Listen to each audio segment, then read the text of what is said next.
comenzar con la grabación. Un momento. Perfecto. Finalmente les recordamos que está prohibido utilizar vocabulario no académico. Ahora sí, vamos a dar inicio a esta charla. Lidera proyectos de cooperación internacional con alto impacto.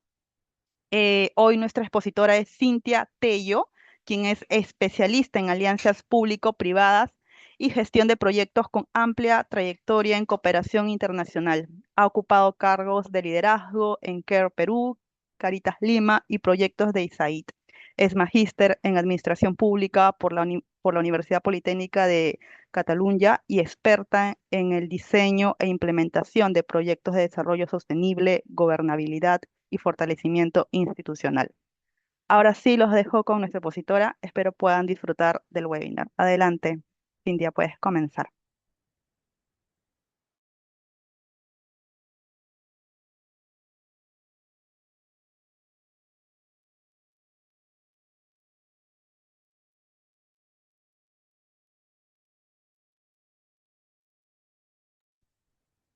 Muchísimas gracias. Bueno, creo que no se me escuchaba. Primero que nada, muchas gracias, Melissa, por el pase. Quiero agradecer primero a la Universidad Continental por la invitación y, por supuesto, a ustedes por estar en este webinar, en esta charla que se titula Lidera proyectos de cooperación internacional con alto impacto.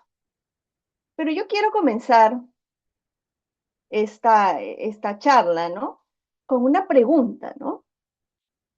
Yo les quisiera preguntar, ¿estamos diseñando proyectos para mitigar síntomas del pasado o realmente estamos co-creando soluciones estructurales que definirán el futuro de nuestras instituciones, de nuestros territorios o de nuestro país? Bueno, buenas noches. Como les dijo Melissa, mi nombre es Cintia Tello y bueno, yo tengo más de 15 años de experiencia de trabajo en la cooperación internacional. Y en estos 15 años me he podido dar cuenta de que los diseños de proyectos de la cooperación internacional están cambiando. Básicamente la cooperación internacional ya no solo financia proyectos que tienen un objetivo acotado, sino que actualmente la cooperación internacional depende mucho del contexto geopolítico actual y además depende mucho de las alianzas que se pueden generar. Y esas alianzas son alianzas multiactor, es decir, alianzas con los diferentes actores de un ecosistema, de un territorio. Por ejemplo, el sector privado, el sector público, la sociedad civil y la academia.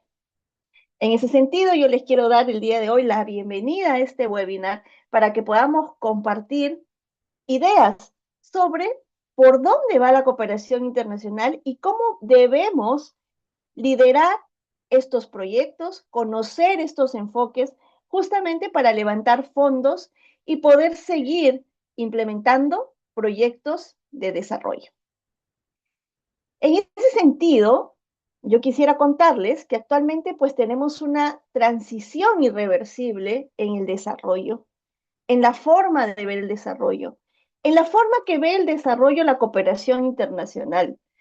Recordemos que la cooperación internacional en Latinoamérica, ¿sí? Nace por allá en los años 70, fines de los 60, con proyectos que venían básicamente a resolver problemas que ocasionaron algunas emergencias. Por ejemplo, algunos sismos, algunos desastres naturales. Y en ese sentido, cuando la cooperación internacional va avanzando, allá por los años 80 y 90, se dan cuenta pues que estas intervenciones puntuales, ¿sí?, no están generando algún tipo de rebote, desarrollo a la población, sino solamente vienen a resolver la problemática de la emergencia. Es allí, en ese contexto, donde se repiensa la cooperación internacional. Y básicamente se empieza a financiar otro tipo de proyectos, proyectos que redunden en la vida de la población, proyectos que no solamente se basen en la emergencia, sino proyectos que generen no solo crecimiento, sino también reducción de brechas sociales, económicas, es decir, desarrollo. Sin embargo, podemos decir que ahora paradas, en el 2026, ese enfoque sigue permaneciendo. Pues yo les voy a decir algo, ¿no? El modelo, digamos, sobre el cual se mueve la cooperación internacional en este momento, es un modelo que va tornándose sobre un nuevo estándar sistémico. Es un modelo que se ha ido agotando. Es decir, es un modelo que va desde la asistencia lineal hacia el financiamiento de proyectos con un estándar mucho más sistémico. En ese sentido, la lógica de intervención sale de una lógica de transferencia fragmentada de recursos para cubrir una brecha puntual hacia la estructuración de soluciones autónomas que operen básicamente en torno de un proyecto y que generen sostenibilidad en un territorio. Asimismo, este modelo ya salió de corresponder presupuestos cerrados basados estrictamente en un gasto ejecutado, a convertirse en un modelo en donde se utilizan finanzas combinadas, ¿sí? Modelos entonces que utilizan no solamente recursos de los países donantes, de las fundaciones donantes, de la cooperación internacional, sino también proyectos que incluyan financiamiento de otro tipo de actores, por ejemplo, del sector privado. Y no solo financiamiento, sino también acciones conjuntas, además de la dinamización directa de los mercados locales. Y por otro lado, el modelo se agotó, dado que hubo un volumen de fondos que han sido transferidos en el corto plazo. Y sin embargo, la evaluación de éxito, digamos, de estos proyectos, pues ha dejado mucho que desear, sobre todo por el tema de sostenibilidad.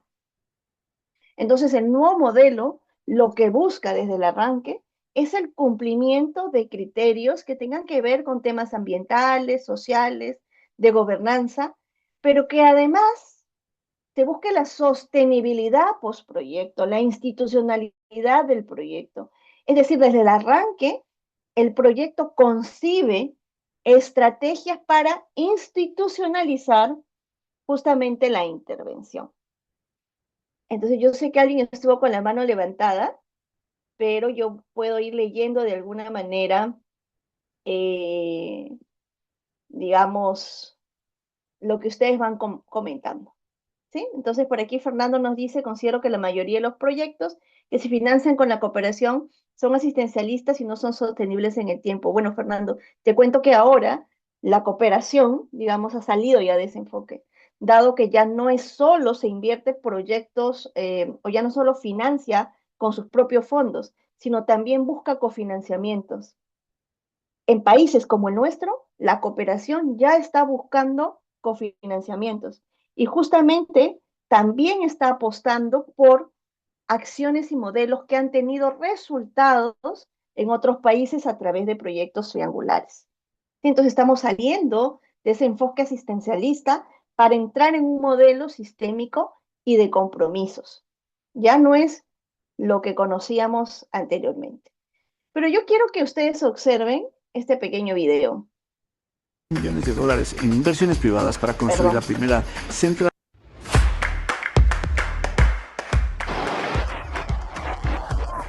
Simplemente significa atraer dinero adicional de inversores privados para apoyar proyectos de desarrollo financiados por instituciones como la CFI. Los desafíos de desarrollo actuales son enormes. Pensemos en el cambio climático. Solo para combatir el cambio climático, los países en desarrollo necesitarán realizar inversiones adicionales por valor de 1,8 billones de dólares cada año. ¿Por dólares? Los gobiernos e instituciones como la CFE no pueden hacerlo todos solos. Necesitamos capital privado para realizar inversiones mayores y de mayor impacto en áreas como las energías renovables. Perdón. Por ejemplo, en Jordania la CFI ha liderado la creación de parques eólicos innovadores para reducir la dependencia de combustibles fósiles importados. Aportamos 123 millones de dólares de nuestra propia financiación y además movilizamos 274 millones de dólares en préstamos de otros prestamistas. O en Albania, la CIF cerró un acuerdo que aportó 262 millones de dólares en inversiones privadas para construir la primera central hidroeléctrica del país en 30 años. Ahora suministra electricidad limpia a más de 170.000 personas. Para atraer financiación privada, tenemos varias estrategias. A veces utilizamos financiación de donantes en condiciones favorables para ayudar a mitigar el riesgo de inversión y hacer que los proyectos sean más viables. También ayudamos a las empresas que enfrentan restricciones de financiamiento local a emitir bonos verdes y sociales para que puedan recaudar dinero de inversionistas internacionales. Para ayudar a reducir el riesgo de inversión en los países en desarrollo, la CIFI ofrece un conjunto de productos, como seguros de crédito, garantías y mecanismos de riesgo compartido que satisfacen las necesidades, tanto acreedores. Presentamos nuevos mercados a inversionistas y los vinculamos con proyectos que necesitan financiamiento. También creamos productos para inversionistas institucionales que les permiten invertir su dinero en una canasta de proyectos y reducir el riesgo de invertir en un solo país o empresa. Atraer capital en mercados emergentes no es una opción, Sino una herramienta indispensable en nuestra búsqueda del desarrollo inclusivo. Además, es clave para financiar la transición justa hacia una economía baja en carbono. Si desea obtener más información sobre el trabajo de la CEFAI para apoyar la movilización de capital privado, visite nuestro nuevo sitio web aquí. Muy bien. Pues hemos revisado, hemos visto ya el video del IFC, del Banco Mundial, ¿sí? Entonces, pues veamos ahora, digamos, qué es lo que está pasando ahora con la cooperación internacional. Como ustedes saben, la cooperación internacional tiene diversas formas de financiar proyectos en países en desarrollo, ¿sí? Entonces podemos tener, por ejemplo, la cooperación bilateral, que es la cooperación de país a país. Por ejemplo, Alemania-Perú, Suecia-Perú, España-Perú, Canadá-Perú, es una cooperación bilateral. Esa cooperación bilateral es una cooperación generalmente norte-sur, ¿sí? Países, digamos, que tienen un nivel de desarrollo y países emergentes, como Perú, por ejemplo, ¿sí? Por otro lado, también tenemos otro tipo de cooperación, que es la cooperación, digamos, sur-sur, que también es bilateral. En ese sentido, cuando tenemos una cooperación sur-sur, que también es bilateral, los que están cooperando son dos países emergentes. El Perú es un país dual, es decir, puede recibir cooperación, pero también puede dar cooperación a través de buenas prácticas. Entonces, por ejemplo, dos países bilaterales sur-sur pueden cooperar entre ellos. Pero hay una modalidad bastante interesante, que es la que se está dando ahora, que son los proyectos triangulares. Es decir, tenemos dos proyectos del sur y un proyecto del norte. ¿Cuál es la finalidad? Básicamente, compartir buenas prácticas entre ambos y que financie el proyecto del norte. Este es un proyecto triangular. Pero a la vez, no solamente hay cooperación entre niveles de gobierno, también se puede dar cooperación internacional entre el gobierno y gobiernos descentralizados, o también entre las grandes fundaciones y nuestros países u organizaciones sin fines de lucro. Entonces hay diferentes formas de cooperar, de gobierno a gobierno, organizaciones con el gobierno, organizaciones con, digamos, con organismos, con ONGs, por ejemplo, o asociaciones del país. Entonces hay diferentes formas de cooperar. Sin embargo, como vimos en el video, ahora hay fuerzas nuevas, geopolíticas, que están movilizando la cooperación internacional.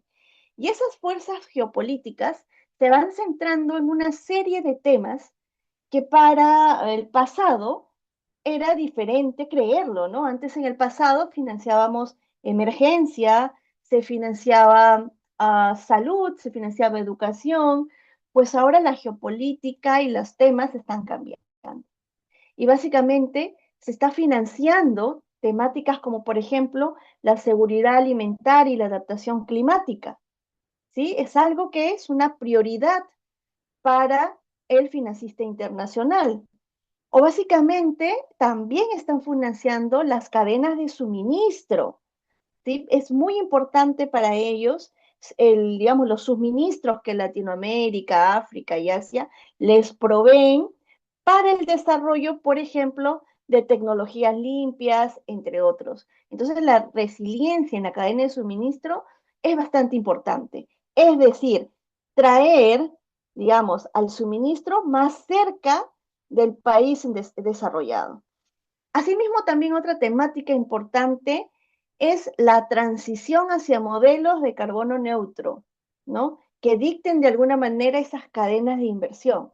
Entonces, si nosotros vemos, si analizamos un poco la geopolítica mundial, creo que estamos ante un cambio, un recambio de paradigma que nos está llevando un poco más hacia el desarrollo económico, pero sostenible y socialmente responsable.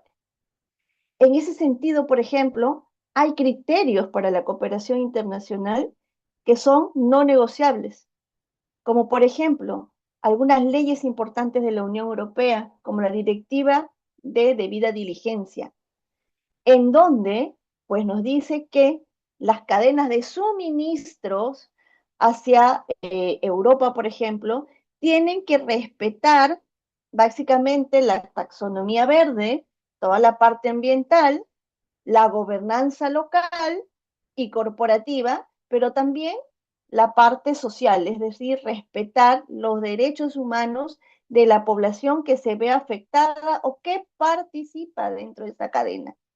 Entonces son estándares normativos que nos está llevando a pensar que estos fondos se están tirando un poco más de lado hacia la competitividad. Y es así, señores, ¿no? Los fondos están ahora ubicándose un poco más hacia allí, ¿no? Y está colaborando justamente con los países de Latinoamérica, Asia y África para que esas cadenas de suministros puedan respetar la normativa y los estándares internacionales. ¿Sí? Entonces, estamos moviéndonos un poco hacia allá y es importante reconocerlo porque los fondos se están movilizando a partir de esos temas. Y es importante también estar alerta hacia cómo va la geopolítica mundial, pero también cómo van los documentos de cooperación internacional de los diferentes países, ¿sí? Sobre todo en el Perú. Yo creo que hay que tomar en cuenta a otros países en donde la cooperación ha salido, porque ya son países con un nivel de renta media para arriba, por ejemplo, Chile, ¿no? Y es algo que está sucediendo en el Perú también. Es algo que está sucediendo y que hay que mirar también qué es lo que está pasando y cuáles son, sobre todo, los intereses de los países que nos financian, ¿sí? Financian proyectos de desarrollo. En ese sentido, además de mirar la geopolítica, es importante mirar que la cooperación internacional ahora está actuando a través de una economía, de una anatomía de ecosistema. Es decir, la cooperación internacional ahora se muestra como un catalizador justamente de la cooperación para el desarrollo de proyectos sostenibles. Es decir, la cooperación internacional está abandonando un rol de protagonista. Ya no es el protagonista, ya no es el que da el financiamiento, ¿verdad? Y genera el proyecto y fue pues por ayuda, no. Ahora lo que está buscando justamente es que esta cuádruple hélice pueda engranarse de forma perfecta para que conjuntamente se puedan armar proyectos de desarrollos, ¿sí? Entonces, claro, esto es importante, ¿no? Esto es importante porque estos proyectos o esta nueva catalización, pues requiere un sector público que genere los marcos regulatorios y políticos para que justamente los proyectos puedan escalar. Necesitan también de un sector privado que aporte capacidad, que aporte capital de riesgo, que aporte eficiencia. Una sociedad civil que aporte un rigor técnico metodología y confianza para un desarrollo de un proyecto. Y la academia, que aporte una vocación científica y capacidad de investigación. Eso es bastante importante. ¿Sí? A ver, entonces aquí voy a mirar un poco también nos dice aquí John Olivier. Sí es cierto, pero la competitividad tiene sus costos en la producción general, que solo se exporte los productos que pasan por sus propios controles, siendo productos en un excelente estado y para llegar a sus estándares genera más costos. Sí, de todas maneras, ¿no? La idea es que los proyectos de desarrollo ahora, por ejemplo, involucren proyectos que trabajen con la cadena de proveedores para mejorar, por ejemplo, la calidad de los productos a nivel de estándares de calidad, pero también que se asegure que esos proveedores y que la empresa tractora, es decir, la empresa principal, pueda desarrollar o pueda asegurarse de que esos proveedores, por ejemplo, cuenten con directivas de integridad, que además puedan cumplir con las leyes laborales, entre otros. Nos pregunta Antonio, ¿en qué punto un proyecto social es económicamente viable para la cooperación internacional?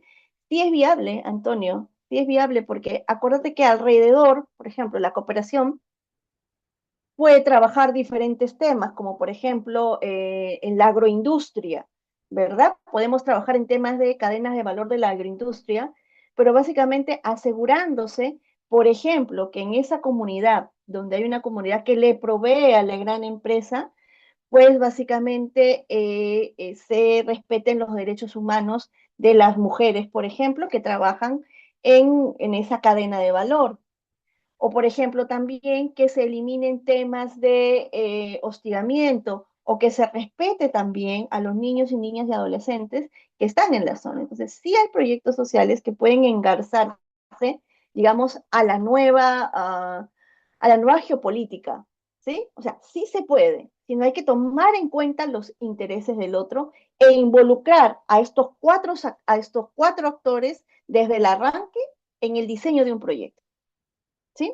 Es importante que puedan de alguna manera involucrarse desde el diseño de un proyecto y que además puede existir una gobernanza, digamos, efectiva entre estos actores y poder identificar, digamos, esos incentivos, ¿sí?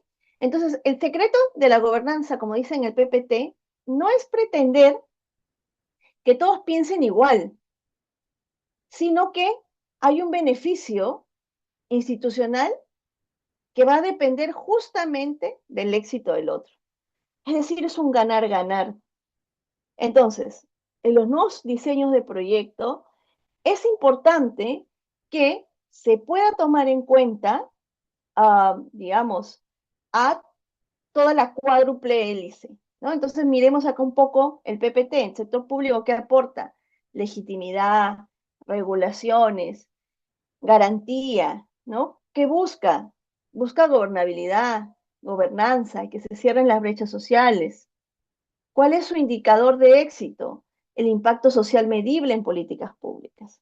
La empresa privada aporta tecnología, logística, busca mitigar sus riesgos operativos y reputacionales. Y un indicador de éxito es el cumplimiento de estándares, por ejemplo. Y la sociedad civil y las organizaciones aportan mucho conocimiento y confianza en los territorios. Busca transparencia y equidad. Y su indicador de éxito es el respeto a las dinámicas locales y el empoderamiento. Es decir, es importante que desde el diseño de un proyecto podamos incluir a esta cuádruple hélice. Y es importante incluirla porque eso nos va a garantizar la sostenibilidad de nuestras intervenciones. Pero sigamos un poquito mirando esa intersección entre todos los actores alrededor de un proyecto. ¿Sí? Entonces aquí lo que tenemos que buscar, como les decía, es cómo podemos interactuar. Yo sé que es bastante difícil, muchas veces nos hemos apartado como actores, ¿verdad? Y hemos dicho que yo voy a trabajar un proyecto comunitario y mi proyecto comunitario se basa solo en trabajar con las organizaciones de base, ¿sí?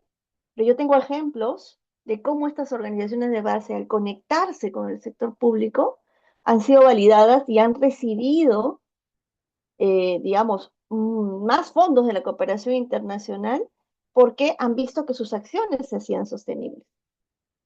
Entonces, lo que tenemos que buscar es justamente esa intersección entre todos los actores para lograr una sostenibilidad integrada. Y acá hay un caso práctico, ¿no? De las cadenas agropecuarias. Entonces, claro, el problema tradicional es buscar, digamos, alguna solución alrededor del subsidio de insumos para estas cadenas. Sin embargo, si buscamos una solución con un valor, digamos, compartido, básicamente una empresa necesita proveedores de alta calidad. Entonces, ¿qué hace el proyecto de cooperación internacional? Básicamente busca capacitar a estos productores para alcanzar ese estándar, ¿no? ¿Cuál es el resultado? Básicamente la empresa optimiza sus suministros, mitiga el riesgo, los productores incrementan sus ingresos y el Estado va formalizando la economía rural. Ojo, eso no quiere decir que la cooperación internacional va a financiar a la empresa, no está buscando cómo apoyar sobre todo estos productores. Y por qué no también con el cofinanciamiento de otros actores, del público y del privado. Ok, entonces, ¿por dónde viene? Ay, perdón. ¿Por dónde viene esa arquitectura? Disculpen, no sé qué está pasando con... Aquí está. ¿Por dónde viene esa arquitectura de procesos? ¿No? Viene de 3 vías de colaboración. Y esas 3 vías de colaboración entre la cooperación internacional y todo el ecosistema de actores que participa de la formulación de un proyecto es a través de asistencia técnica. La cooperación internacional se vincula con esos actores dentro del ecosistema a través del desarrollo de asistencia técnica, ¿sí? Es básicamente un acompañamiento técnico, no solo al sector empresarial, sino también al sector público, para que pueda transicionar hacia modelos, ¿no? Que se esperan para un desarrollo sostenible, básicamente. Otra manera de cooperar es a través de la incidencia pública y privada, es decir, la cooperación internacional a través de su participación en mesas de trabajo y de la generación de diálogo, puede facilitar muchos procesos. Pero también otra manera de colaborar es a través de la co-creación de infraestructura social. Entonces aquí, esta co-creación no significa financiar solos un proyecto, sino significa buscar un cofinanciamiento. Y eso es en lo que está, señores, ahora centrada las políticas de colaboración. Es decir, ya no solo recibir, sino también buscar que los otros actores puedan también cofinanciar iniciativas, dado que allí podemos encontrar la sostenibilidad e institucionalidad esperada. Eso es lo que ha ido pasando en Chile, ¿sí? Chile, a lo largo de los años, ya sale de ser un país de renta baja, viene a ser un país de renta media hacia arriba. Entonces la cooperación internacional ha ido saliendo de a pocos. No reciben proyectos de cooperación internacional. Básicamente van recibiendo proyectos triangulares, algunos proyectos globales que están en el mundo, pero no tanto bilaterales. En ese sentido, lo que buscan, por ejemplo, en Chile, es cómo se puede confinanciar desde la cooperación internacional y la banca del desarrollo, conjuntamente con el sector privado, iniciativas que generen valor compartido y una infraestructura social y de desarrollo. Si ustedes me preguntan cuál es el camino del Perú, yo les podría decir que estamos transicionando hacia un modelo que es muy similar al chileno y al argentino, ¿sí? Estamos dejando ya el modelo de solo financiamiento de productos y proyectos puntuales, que muchas veces no se han hecho sostenibles, sino estamos yendo ya a buscar esa co-creación conjuntamente con el privado, el público, la academia y la sociedad civil. Y esa co-creación va a implicar financiamiento u horas hombre, por ejemplo. Entonces aquí, un poco el apalancamiento financiero que está buscando la cooperación internacional ahora, ¿no? Está pues buscando, digamos, si vamos a la capa base, está buscando, digamos, algunos esquemas de finanzas combinadas, ¿sí? ¿Qué son esas finanzas combinadas? Es lo que yo les estaba diciendo, ¿no? Muchas veces las instituciones públicas o la empresa privada, ¿sí? Tiene la percepción de que existe mucho riesgo en apostar, por ejemplo, por trabajar temas de recircularidad del agua en entornos mineros, ¿sí? O trabajar en aquellas cuencas que están dentro de entornos mineros. Entonces, ¿qué hace la cooperación internacional y la banca del desarrollo? Pues tiene algunos productos estructurados que hacen que apueste la cooperación internacional, la banca de desarrollo sobre ese proyecto, minimizando el riesgo del sector público o del sector privado, quienes no tienen que invertir solos en esa reconversión de esa recircularidad del agua, sino tienen pues ahí un cofinanciamiento externo de un cooperante internacional y claro, también el financiamiento del público o del privado para lograr este proyecto. Es decir, el riesgo se parte en dos y la cooperación internacional se convierte en un garante de este tipo de soporte. Más que nada aquí se encuentra la banca de desarrollo.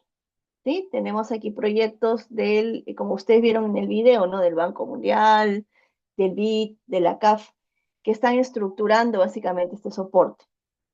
También tenemos una capa intermedia, ¿no? En donde esta capa intermedia es algunos fondos de contrapartida, es decir, los esquemas internacionales están buscando de alguna manera que por cada dólar invertido, ¿no?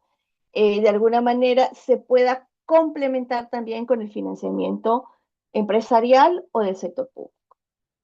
Y la otra capa, que es la capa superior, que básicamente son aportes no monetarios, es decir, claro, podemos ejecutar proyectos, pero vamos a ver, vamos a compartir también cuál es tu contrapartida, básicamente. Entonces, tu contrapartida es laboratorios, tecnología, innovación, infraestructura, horas hombre. Entonces, básicamente, como ustedes ven, los modelos ahora están cambiando y los modelos no son básicamente de financiamiento internacional puro, sino también es de financiamiento compartido. Entonces, claro, básicamente esta capa base sirve para que podamos trabajar proyectos de mayor envergadura, como proyectos de infraestructura o proyectos que tengan que ver con la transición justa, entre otras. Y los otros proyectos que van por encima son proyectos que pueden de alguna manera complementar, incluso, digamos, en un solo proyecto podemos tener estos tres tipos de apalancamiento. ¿Sí? Proyectos muy grandes podemos tener estos tres tipos de apalancamiento.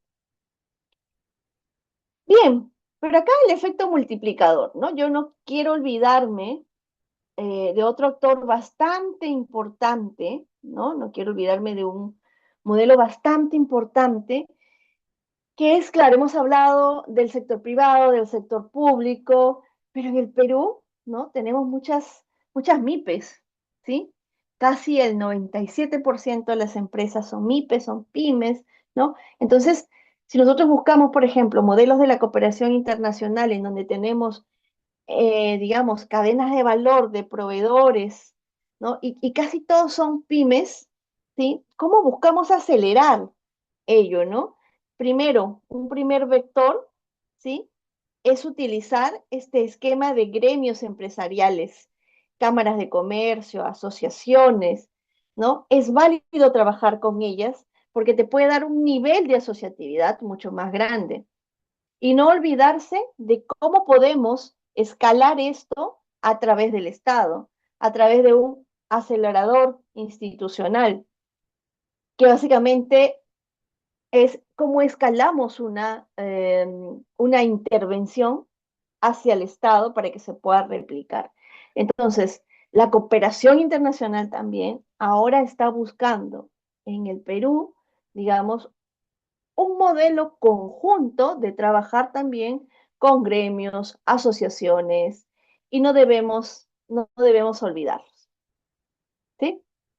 Muy bien, voy a ir a, digamos, contestando, tenemos un espacio para preguntas y ahí voy a contestar un poquito más en la, en, en, en el espacio que tenemos y que ha predeterminado la universidad. Sí, en verdad son MIPES, ¿sí? Son MIPES, ahí hay un error, son MIPES más que pymes.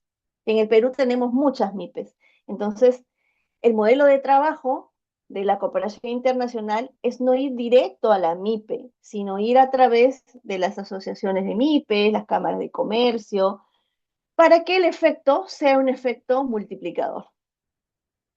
Ok. Muy bien. Pero en tiempos de agilidad y de inteligencia artificial, ¿sí? Quiero decirles que no estamos solos, ¿sí? Para buscar donantes, para mirar cómo hacemos match con una cooperación, con una fundación, o sea, con una empresa privada, podemos utilizar la inteligencia artificial. ¿Pero para qué? Básicamente para hacer un análisis masivo de datos. ¿Qué datos? Utilizar, por ejemplo, buscar, por ejemplo, que la inteligencia artificial nos analice las políticas de cooperación internacional de los principales países donantes del mundo. ¿Sí? O que además nos revise las memorias anuales de las principales fundaciones, los fondos del mundo. No tienen idea de los fondos que existen en el mundo para poder solventar, financiar proyectos de cooperación. Es más, hay un benchmarking mundial sobre el top 10 de fondos en el mundo. Y hay proyectos en Perú que ya tienen esos fondos. Entonces, la inteligencia artificial nos puede ayudar a revisar esa data y cruzarlo con los planes de desarrollo territoriales en el Perú o los planes nacionales. Eso es importantísimo. Paso 2, ¿no? El procesamiento. Entonces ahí, digamos, la IA también nos va a ayudar a hacer algunos modelos predictivos, ¿no? Que van a simular, digamos, la interacción entre los diferentes actores, por ejemplo, de un ecosistema para formular un proyecto. Y el paso 3 es que básicamente la IA también nos puede dar algunas propuestas de valor altamente refinadas, ¿no? Incluyendo riesgos. Yo no digo que la IA nos vaya a hacer el proyecto, sino sobre todo podemos utilizarla para gestionar esas datas. Como les digo, en el mundo hay fondos que ustedes no se pueden imaginar, ¿sí? Entonces, y ya en el Perú hay proyectos financiados por estos fondos. Y cada vez más nos ven con mucha atención, ¿sí? Más allá de la cooperación típica país a país, más allá de ello, porque esa cooperación típica país a país nace de una negociación de gobierno a gobierno. Pero si queremos obtener fondos de estas fundaciones, es una interacción mucho más directa y es una interacción que lleva desde las ONGs, la academia, ¿no? Los grupos de jóvenes, la sociedad civil, las asociaciones, y son fondos bastante interesantes, que además ahora están financiando procesos que tienen que ver con la transición justa, es decir, que el cambio climático afectando a población, por ejemplo, indígena, ¿no? Como esa población que está desplazándose de sus zonas, ¿sí? No pierdan o no desgasten su cultura, sus actividades, y que esa transición hacia otros espacios sea pues una transición mucho más justa. Entonces ahí utilicemos la inteligencia artificial para ello. Pero también hay otro tipo de velocidad, porque los que hacemos proyectos de cooperación nos hemos acostumbrado a gestionar marcos lógicos, ¿verdad? Que son marcos lógicos bastante tradicionales, rígidos. Ahora estamos utilizando mucho la teoría de cambio, ¿no? Pensar en cambios, pero ¿cómo estas metodologías ágiles también nos ayudan a diseñar y sobre todo gestionar proyectos. ¿Por qué? Porque cuando implementamos un proyecto de cooperación internacional, sobre todo en Latinoamérica, estamos gestionándolos ante contextos muy frágiles, muy cambiantes, que nos obligan a tomar decisiones y a gestionar riesgos rápidamente para que podamos obtener los resultados esperados. En ese sentido, es importante utilizar estas metodologías ágiles, con tableros, con sprints pequeñitos, en donde podamos definir acciones rápidas de 2 a 4 semanas.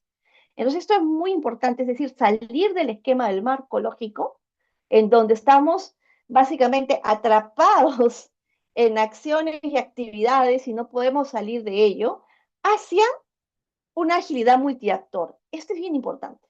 La cooperación de hoy en día ya está tomando justamente estas metodologías ágiles para poder lograr sostenibilidad y porque además sabe que los contextos son demasiado cambiantes y ágiles, ¿no?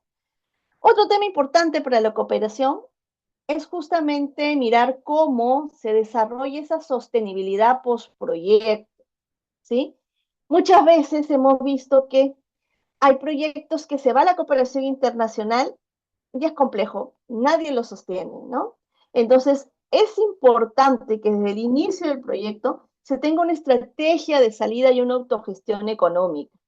Entonces, básicamente, tenemos que desde el inicio, poder y contemplar esa estrategia de salida y generar una gobernanza que sea comunitaria, porque esa gobernanza comunitaria, con el involucramiento de los diferentes actores, van a permitir autogestionar básicamente el proyecto que se ha construido en un periodo de tiempo y la cooperación está saliendo de ello. Esto es importante, porque muchas veces la cooperación retorna, porque claro, hay un espacio de 5 a 10 años para que puedan venir a evaluar sus proyectos, y se dan cuenta que los actores desaparecieron, y nadie sabe del proyecto. Entonces, qué importante es seguir trabajando en ese ecosistema. Si no, el proyecto se suelta y es bastante complejo. Pero ¿cuál es la hoja de ruta para poder construir o darnos cuenta de cómo liderar proyectos de cooperación internacional? Lo primero, alinearnos estratégicamente con todo el esquema geopolítico internacional. Es decir, empezar a conectar iniciativas territoriales con las macrotendencias geopolíticas y estándares globales para asegurar el financiamiento. Muchas veces yo he conversado con personas y decían, yo quiero que me financien mi proyecto en educación, ¿no? Entonces le dije, sí, pero ¿cómo eso se condice, se alinea a lo que quiere el otro? Porque esto es un juego de intereses, ¿sí? Y se tiene que lograr el ganar-ganar.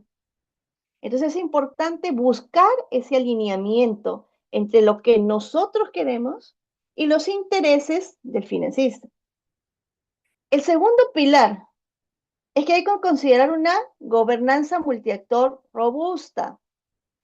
Es decir, si vamos a diseñar un proyecto, que este proyecto considere la cuádruple hélice, que considere la actuación del Estado, del privado, de la sociedad civil y la academia, porque es a partir de allí en donde se va a buscar la sostenibilidad y la institucionalidad del proyecto. Y el pilar 3, o el paso 3, es buscar financiamiento y autogestión. Es decir, dentro de un proyecto, lo que quiere ahora la cooperación internacional es que se cofinancien medidas a través de los diferentes actores, ya sea medidas que tengan que ver con temas monetarios, ¿sí? O medidas que tengan que ver con tecnología, innovación, entre otros. Ya no busca el financiamiento solo, sino busca el involucramiento justamente de ese ecosistema. Esa es la hoja de ruta para poder liderar un buen proyecto de cooperación internacional. Entonces yo les quiero dejar con esta frase, ¿no? El éxito de desarrollo actual ya no reside en el capital aislado, sino en nuestra capacidad sistemática de diálogo, de co-creación y de operar un sistema integrado. Esto, señores, es el nuevo paradigma del desarrollo. Y yo les invito a que puedan mirar un poco más de este paradigma para liderar estos proyectos. Ya no es sencillo, ya no es como antes liderar proyectos de cooperación internacional. Ahora el panorama ha cambiado y tenemos que seguir la pista de por dónde va la cooperación, por dónde van estos grandes fondos, las fundaciones, utilizar la IA, utilizar la metodología ágil, actualizarnos para poder justamente liderar este tipo de proyectos. Yo les doy las gracias y atenta a sus preguntas en estos minutos que nos quedan. Muchas gracias, Cintia, por la exposición. Tengo aquí una pregunta de Miguel Segarra con respecto a los escenarios que bien planteabas, ¿no? Durante la exposición, ¿no? Él consulta un escenario para Huancavelica. ¿Qué modelo sugieres tú? Sí, bueno, Huancavelica tiene muchas necesidades, Miguel. Yo creo que tiene muchísimas necesidades y hay que ver primero, ¿no? ¿Cuáles son esas necesidades que está priorizando trabajar el gobierno? En este caso, el gobierno regional. Yo asumo que hay necesidades que tienen que ver con infraestructura, ¿sí? Necesidades que tienen que ver con temas económicos, pero sobre todo con temas sociales. En ese sentido, yo lo que recomendaría es explorar primero, ¿sí? las prioridades de las prioridades del gobierno regional y poder sentarnos, por ejemplo, con la mesa de donantes de la cooperación internacional y poder organizar, por ejemplo, una mesa de diálogo con ellos sobre la problemática de Huancavelica, ¿sí? Y poder primero levantar opiniones y ver qué es lo que se podría hacer allí. Lo siguiente que yo haría, y aquí voy a meter a la IA, ¿no? Es poder mirar en la IA las problemáticas de Huancavelica y dónde están los fondos que pueden de alguna manera acortar las brechas de Huancavelica, ¿sí? Y si es así, yo me acercaría a ellos. Lo otro que haría es acercarme a la banca multilateral, ¿sí? Porque creo que la banca multilateral también tiene mucho que aportar allí, pero encontraría también alguna inversión que tenga el Estado en algún tema importante para que pueda complementar ese capital de la banca multilateral y el Estado para que puedan cerrar una brecha. Es lo que yo podría, digamos, lo que yo podría comentar, Melissa. Gracias, Cintia. Antonio nos pregunta, ¿en qué punto un proyecto social es económicamente viable para la cooperación internacional? Es viable, ¿no? Como les dije hace un rato, sí, es viable. Es viable para la cooperación internacional, pero sobre todo ahora, Antonio, los proyectos sociales son más viables para las grandes fundaciones, ¿sí? Yo, por ejemplo, cuando trabajaba en una ONG, logramos, por ejemplo, un fondo importante para trabajar temas de educación en Piura, de un fondo, del fondo de L'Oréal, ¿sí? L'Oréal París. Entonces obtuvimos, por ejemplo, un fondo a través de ellos. O, por ejemplo, también hay un fondo grande que se llama, es el Fondo de Resiliencia Climática, ¿sí? Es un fondo de resiliencia climática que también está otorgando, digamos, muchos grants, muchas subvenciones para trabajar temas sociales.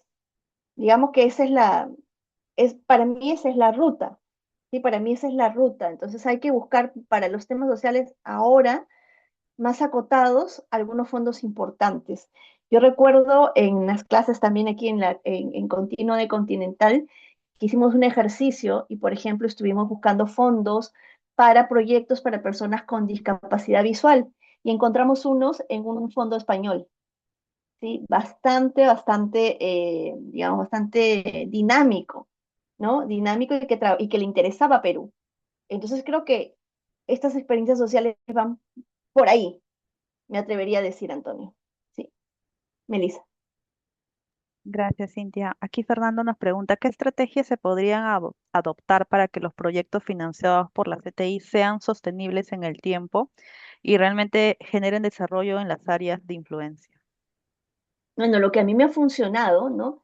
Y estamos trabajando ahora con un proyecto en donde yo laboro ahora actualmente, también estoy muy vinculada a la cooperación internacional. Bueno, yo creo que las estrategias de arranque es primero tener un buen mapa de actores, ¿sí? Después es poder medir los riesgos de la interacción con cada actor, porque en estos proyectos de desarrollo, como son contextos cambiantes y frágiles, desde un cambio de gobierno, desde una rotación de personal, ¿sí? Cada 2 meses tienes que ir cambiando de estrategia. Entonces creo que desde el arranque hay que mapear actores, hay que mapear riesgos, pero sobre todo hay que tener una estrategia de salida y de escalabilidad. Y esa es una línea más de trabajo en el proyecto. Y no hay que olvidarla. Muchas veces cuando trabajamos proyectos de desarrollo, nos olvidamos justamente de la institucionalidad, de la escalabilidad, y la trabajamos al final. Y creemos que con una memoria o con un evento lo resolvemos. Pues no. Lo que estamos haciendo, por ejemplo, es un proyecto que estamos trabajando ahora con el equipo, es desde la mitad del proyecto generar esta estrategia de salida. Y esta estrategia de salida implica no solamente institucionalizar, sino darnos cuenta de que si no podemos institucionalizar este proceso local con el gobierno nacional, pues ir con otro actor que sí puede hacerlo, ya sea de la sociedad civil, de la academia, del sector privado.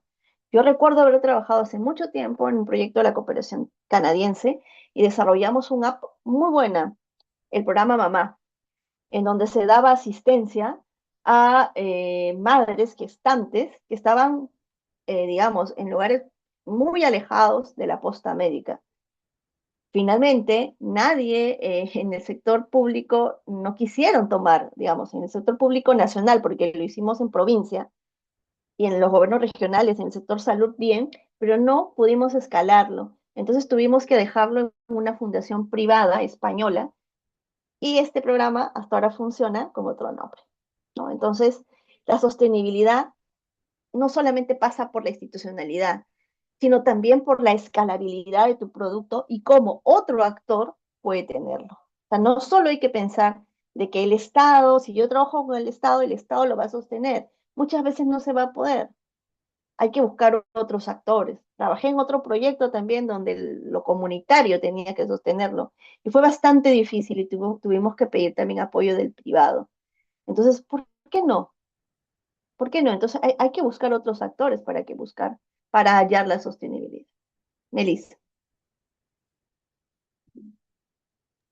Muchas gracias, Cintia, ahí por la información. Déjame revisar si tenemos una nueva consulta. Chicos, igual por el chat voy a compartirles un formulario para que ustedes puedan registrarse y obtener de forma gratuita también la grabación de este webinar. No olviden registrarse, por favor, para que puedan obtener esta información valiosa, ¿no? Que nos ha compartido Cintia el día de hoy. Y antes de pasar con ello, sí me gustaría, igual ahí, Cintia, agradecerte por tu tiempo y por toda la claridad con la que explicaste algo tan complejo como la cooperación internacional en poco tiempo, ¿no? Y chicos, todo lo que hemos visto hoy es solo un poco de lo mucho que veremos en nuestro programa ejecutivo en gestión de proyectos de cooperación internacional. Me gustaría dar el pase a Silvana Pacheco para que nos cuente un poco más sobre el programa. Adelante, Silvana, ¿Qué tal? puedes Buenas noches. comenzar. Los saluda Silvana Pacheco, asesora educativa de educación continua. ¿Me permiten un momentito para poder compartir? Sí, estamos.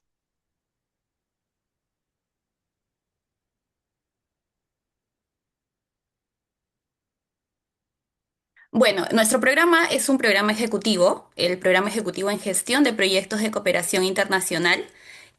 Tiene una duración de 3 meses, son 12 semanas, 96 horas lectivas que van a figurar en el certificado que nosotros les vamos a emitir al finalizar el programa. La certificación viene respaldada por nuestra universidad, la Universidad Continental, que estamos licenciados por SUNEDU, ¿no? Manejamos una modalidad 100% virtual. Las clases son en vivo, en tiempo real con el docente para que ustedes puedan interactuar, para que puedan realizar todas las preguntas. Adicional a ello, todas las sesiones también quedan grabadas en su aula virtual para que ustedes puedan tener el material. Si es que por ahí han tenido algún inconveniente y no ingresan a una sesión, no la pierden, sino que pueden volverla a revisar en su aula virtual.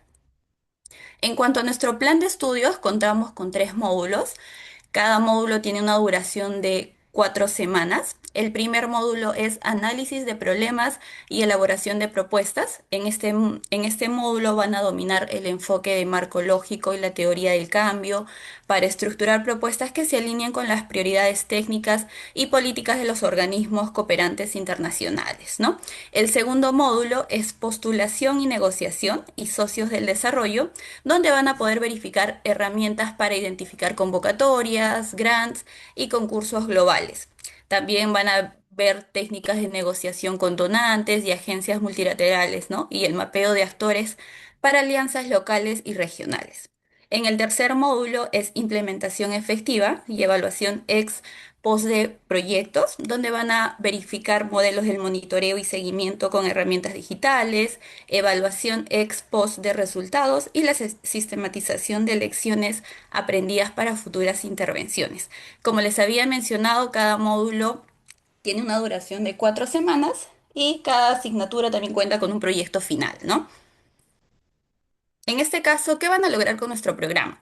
Van a lograr diseñar propuestas de proyectos con metodología estandarizada, alineada a las exigencias de los principales organismos de cooperación internacional. También van a desarrollar habilidades para poder identificar, mapear y gestionar actores claves en la cooperación internacional. Van a acceder a información actualizada sobre formatos, procedimientos para postular a los fondos concursables con organismos internacionales y van a poder convertirse en el profesional que entidades estatales, ONGs y organizaciones necesitan para poder acceder a financiamiento internacional, ¿no? En este caso, nuestra plana docente está conformada por la ponente especialista Cintia Tello, que es la que les ha brindado toda la información. También contamos con María del Carmen Suárez Ognio, que es responsable de reformas del viceministro de Hacienda, y Carmen Beltrán Vargas. Las 3 docentes ya están confirmadas para nuestro inicio. Contamos con una metodología que es teórico-práctica, con sesiones en vivo, clases grabadas, como les había mencionado, para que no pierdan la sesión. En caso de que por ahí tengan algún inconveniente o ingresan tarde, toda la sesión se graba de inicio a fin y se cuelga 24 horas culminada la clase.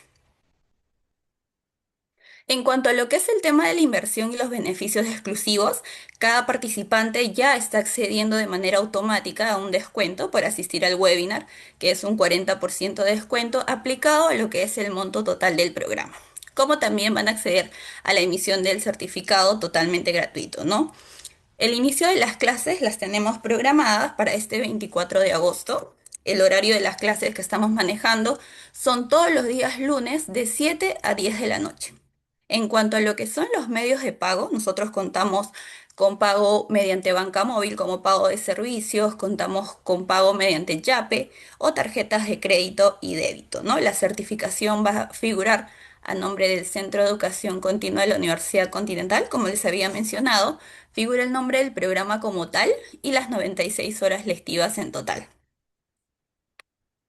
En este caso, también comentarles sobre un beneficio con el cual nosotros contamos por nuestros convenios con los bancos BBVA, los bancos Interbank, Scotiabank, Cencosud también, para que ustedes puedan acceder a su programa, para que puedan pagar con tarjeta de crédito y acceden a cuotas sin intereses. Tienen esta opción de poder pagar de 3 a 6 cuotas sin intereses para que puedan acceder al programa, ¿no? Ustedes realizan el pago del monto total y acceden al beneficio de poder pagar sin intereses.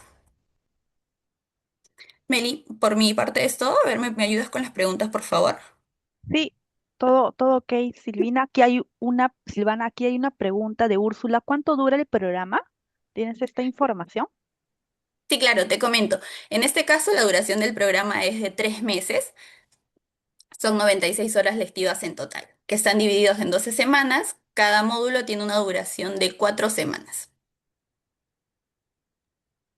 Perfecto. Y también a los asistentes quienes están aquí acompañándonos el día de hoy, comentarles el beneficio exclusivo para ustedes un descuento exclusivo del 40%, si no me equivoco, ¿verdad, Silvana?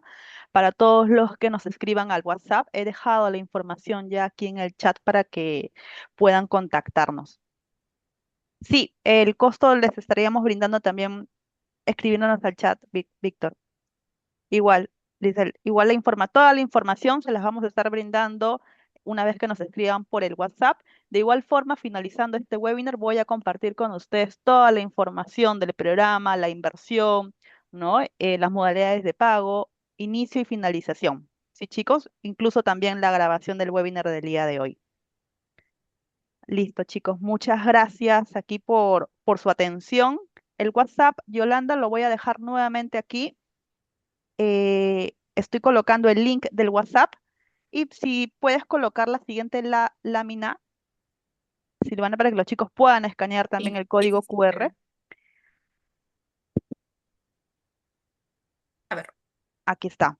Chicos, escaneando este código QR también pueden acceder al WhatsApp directo para conversar con cualquiera de nuestros asesores. O si no, dándole clic al link que he compartido en el chat.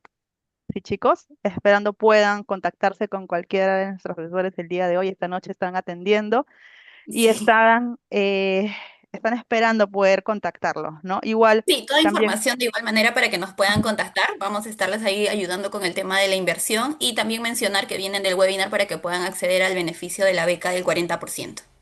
perfecto. Muchas gracias, Silvana, por toda la información. Y Cintia, también muchas gracias por la exposición. ¿No te gustaría darnos unas últimas palabras para dar por finalizado este webinar?